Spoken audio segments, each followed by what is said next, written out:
and thereof.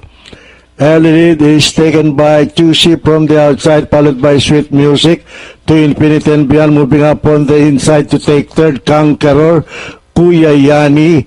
And on the outside is Colby Boy, Swerte Lang is bringing up the rear. But it's still Tusi in the lead, followed by Sweet Music. And to Infinity and Beyond remains in third by half a length. Conqueror running in fourth on the outside by Drell Kuya Yani. And rounding the path, it is still Tusi by 2.5 lengths, followed by Sweet Music in second, and to Infinity and Beyond running in third. Running now in fourth on the outside is Conqueror. And at the last bend for home, it is still Tusi in the lead, followed by Sweet Music on the outside in second, and here comes Conqueror moving up on the further outside, Kuya Yani. And into the home stretch is Tusi by 2.5 lengths, followed now by Conqueror and Sweet Music, but it's still Tusi in the lead, followed by Conqueror on the outside, Kuya Yani to Infinity and Beyond.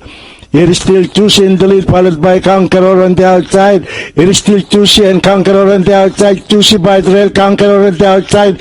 And finally at the payoff line is going to be Tusi, Conqueror, Colby Boy.